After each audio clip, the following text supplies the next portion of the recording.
नमस्कार, मैं हूं अमरीश श्रीवास्तव और आप देख रहे हैं नेटवर्क 24। स्वागत है आप सभी का हमारे खास कार्यक्रम मानो या ना मानो।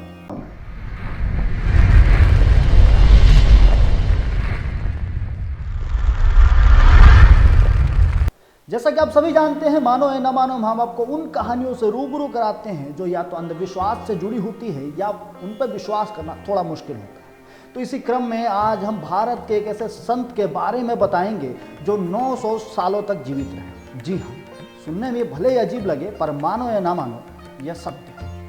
हम बात कर रहे हैं देवरिया जिला के सलेमपुर विकास खंड स्थित मैल नामक स्थान का, जहां दैविक चमत्कारों से लबरेज देवरहा बाबा का निवास था। मैल में देवरहा बाबा एक मचान पर बैठकर लोगों को आशीर्वाद प्रदान किया करते थे। आशीर्वाद का सिलसिला दशकों तक चलता रहा। अगर प्रत्यदर्शियों के दावे पर नजर डालें तो पता लगता है कि बाबा 900 सालों तक भक्तों को आशीर्वाद दिए हैं। भारत के उत्तर प्रदेश के देवरिया जनपद को एक योगी सिद्ध महापुरुष एवं संत पुरुष ने अपने नाम से ख्याति दिलाई। कहा जाता है कि इनके दर्शन मात्र से जीवन सफल हो जाता था। वो अपने चमत्कार से हजारों लोगों को तृप्त करते रहते थे। उनके आशीर्वाद को आतुर सिर्फ आम लोग ही नहीं बल्कि कई विशिष्ट लोग भी थे। उनके भक्तों में जवाहरलाल नेहरू, लाल बहादुर शास्त्री, इंदिरा गांधी, डॉक्टर राजेंद्र प्रसाद, महामना मदन मोहन मालवीय, पुरुषोत्तम दास टंडन जैसी महान विभूतियां रही। अत्यंत सहज, सरल और स्वभाव के बाबा के सानिध्य में जैसे वृक्ष वनस्पति भी अपने आप को अस्वस्थ अनुभव करते थे। अत्यंत सहज, सरल और सुलभ स्वभाव के बाबा के सानिध्य में सभी वृक्ष वनस्पति भी अपने आप को अस्वस्थ अनुभव करते थे। कुछ ऐसे ही थे चमत्कारिक, अलौकिक, रहस्यमयी देवरहा बाबा। देवरहा बाबा की उम्र आज भी एक रहस्य है। लोगों का विश्वास है कि वो 2 शताब्दी से भी अधिक जिए। बाबा के संपूर्ण जीवन के बारे में अलग अलग मत है। कुछ लोग उनका जीवन काल 250, तो कुछ लोग 5 साल, तो कुछ लोग 9 साल मानते हैं। भारत के प्रथम राष्ट्रपति डॉक्टर राजेंद्र प्रसाद ने उन्हें अपने बचपन में देखा था। उनके अनुसार इस बात के उनके पास पुख्ता सबूत थे कि बाबा की आयु अधिक है। इलाहाबाद हाईकोर्ट के एक बैरिस्टर के अनुसार उनका परिवार 7 पीढ़ियों से बाबा का आशीर्वाद लेता रहा है। 19 जून 1990 को योगिनी एकादशी के दिन अपने प्राण त्यागने वाले बाबा के जन्म के बारे में आज तक संशय है। कुछ लोगों का यह भी मानना है कि वो 900 सालों तक जिंदा थे। बाबा का आशीर्वाद देने का ढंग निराला था। देवरहा बाबा को खेचरी मुद्रा में सिद्धि प्राप्त थी, जिस कारण वो अपनी भूख और आयु पर निरंतर रख लेते थे। बाबा का आशीर्वाद देने का ढंग निराला था। मचान पर बैठे बैठे अपना पैर जिसके सिर पर रख दिया वो धन्य हो गया। श्रद्धालुओं के कथनानुसार बाबा अपने पास आने वाले प्रत्येक व्यक्ति से बड़े प्रेम से मिलते थे और सबको कुछ न कुछ प्रसाद अवश्य देते थे। प्रसाद देने के लिए बाबा अपना हाथ मचान के खाली भाग में रखते थे और उनके हाथ में फल, मेवे या कुछ अन्य खाद्य पदार्थ अपने आप ही आ जाते थे, जबकि मचान पर ऐसी कोई वस्तु नहीं रहती थी।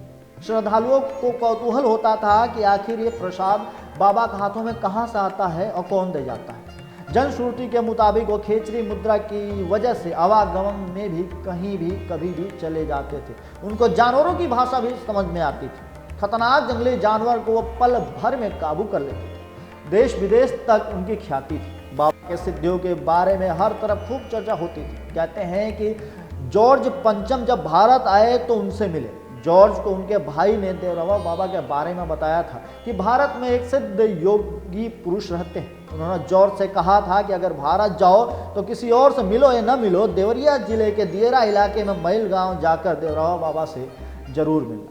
भारत के प्रथम राष्ट्रपति डॉक्टर राजेंद्र प्रसाद को बचपन में उनकी मां बाबा के पास ले गई तो उन्होंने ये कह दिया कि ये बच्चा बहुत ही ऊंची कुर्सी पर बैठेगा। राष्ट्रपति बनने के बाद डॉक्टर राजेंद्र प्रसाद ने बाबा को एक पत्र लिखकर कृतज्ञता प्रकट की। कोई 1987 के जून के महीने की बात है। देवरहा बाबा का वृंदावन में यमुना पार डेरा जमा हुआ था। प्रधानमंत्री राजीव गांधी को बाबा के दर्शन करने के लिए आना था। वो काफी आतुर थे। अधिकारियों में सुरक्षा को लेकर हलचल मची हुई थी। प्रधानमंत्री के आगमन का ब्लूप्रिंट तैयार हो चुका था। आला अफसरों ने हेलीपैड बनाने के लिए वहां लगे एक बबूल के पेड़ को काटने निकले। यह सुनकर बाबा आग बबूला हो गए। उन्होंने साफ शब्दों में आला अधिकारियों को बोला कि तुम यहाँ अपने पीएम को लाओगे, उनकी प्रशंसा पाओगे। पीएम का नाम भी होगा कि वो साधु संतों के पास जाता है, लेकिन इसका दंड तो इस बेचारे पेड़ को भुगतना पड़ेगा। वह मुझसे इस बारे में पूछेगा तो मैं क्या जवाब दूंगा? ये पेड़ तुम्हारे निगाह में पेड़ होगा, मेरा तो ये सबसे पुराना साथी है, दिन रात मुझसे बातें करता है, ये पेड़ नहीं काटा जाएगा। अफसरों ने अपनी दुविधा प्रकट की कि बाबा इस पेड़ को काटना ही पड़ेगा। इस पर बाबा ने उन्हें सांत्वना दी और कहा कि फिक्र मत करो, अब तुम्हारे प्रधानमंत्री का कार्यक्रम टल जाएगा, तुम्हारे प्रधानमंत्री का कार्यक्रम मैं कैंसिल करा देता हूँ। 2 घंटे बाद पीएम ऑफिस से रेडियोग्राम आ गया कि प्रोग्राम स्थगित हो गया। कुछ हफ्तों बाद राजीव गांधी स्वयं बाबा के दर्शन के लिए आए, लेकिन पेड़ नहीं काटा गया। इसे क्या कहेंगे? चमत्कार या संयोग। देवराव बाबा से ही प्रभावित होकर इंदिरा गांधी ने कांग्रेस का चुनाव चिन्ह हाथ का पंजा निर्धारित किया था। आपातकाल के बाद चुनावों में जब इंदिरा गांधी को पराजय का सामना करना पड़ा तो वो भी देवराव बाबा के चरणों में आई। ऐसा लोग कहते हैं कि देवराव बाबा ने अपने हाथ के पंजे से उन्हें आशीर्वाद दिया।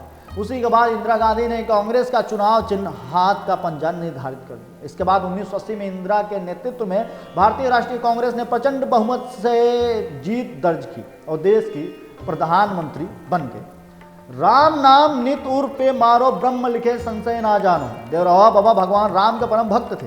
देवराव बाबा के मुख में सदा राम नाम का वास था। वह भक्तों को राम मंत्र की दीक्षा दिया करते थे। वह सदा सरयू के किनारे रहा करते थे। उनका कहना था, एक लकड़ी हृदय को मानो, एक दूसरे का नाम हिचानो। राम नाम नित उर्फ पे मारो ब्रह्म दिखे संशय ना जानो। देवराव बाबा तथा गो सेवा को सर्वोपरि मानते थे। प्रत्येक दर्शनार्थियों को लोगों की सेवा, गौ माता की रक्षा तथा भगवान की भक्ति में रत रहने की प्रेरणा देते थे। देवराव बाबा श्री राम श्री कृष्ण को एक मानते थे और भक्तों को कष्ट से मुक्ति के लिए कृष्ण मंत्र भी दिया करते थे।